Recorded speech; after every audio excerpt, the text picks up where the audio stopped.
শিক্ষান্ত পৰীক্ষাত স্থান দখল দলগাঁৱৰ ছাত্ৰীৰ। সদ্যঘোষিত হাইস্কুল শিক্ষান্ত পৰীক্ষাত নৱম স্থানত জিলিকি উঠিল নাছাত ফাৰহা।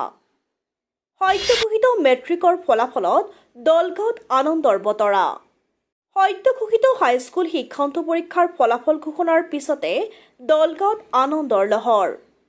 ৰাজ্যৰ শীৰ্ষ 10 স্থানৰ ভিতৰত নৱম স্থান দখল দলগাঁৱৰ ছাত্ৰীৰ।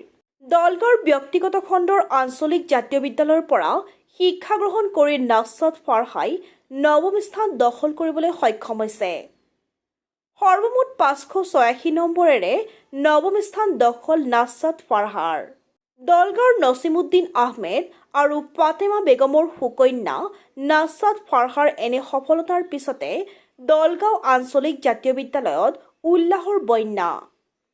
নাছাত ফাৰহাৰ এনে সফলতাত উৎফুল্লিত সমগ্ৰ অঞ্চলবাসী।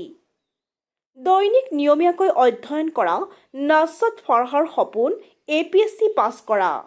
নিজৰ পিতৃ মাতৃৰ লগতে শিক্ষক শিক্ষয়িত্ৰীসকলক আৱেগিক হৈ দিলে ধন্যবাদ। স্থান দখল কৰাৰ পিছতে বিভিন্ন দল সংগঠন, ৰাজনৈতিক নেতা আদি বিভিন্ন মহলে জনাইছে সম্বৰ্ধনা। আমি প্ৰাইম নিউজৰ ফালৰ পৰাও ছাত্ৰীগৰাকীৰ উজ্জ্বল ভৱিষ্যত কামনা কৰাৰ লগতে জনাইছো অভিনন্দন। Bureau report prime news.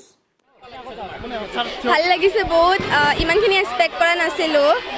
ছাৰহঁতে বহুত হেল্প কৰিছে আৰু ষ্টাৰ্টিঙৰ পৰাই মই কণ্টিনিউৱাছ ষ্টাডি কৰি গৈ আছিলোঁ, মানে সেনেকৈ বেকলগ লগোৱা নাছিলোঁ।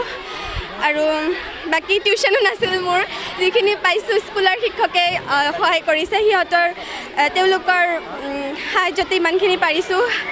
আৰু নিজেও কষ্ট কৰিছিলোঁ বহুত। ষ্টাৰ্টিঙৰ পৰা মই 6 আৱাৰমান দিছিলোঁ, পিছলৈ অলপ বেছিকৈ।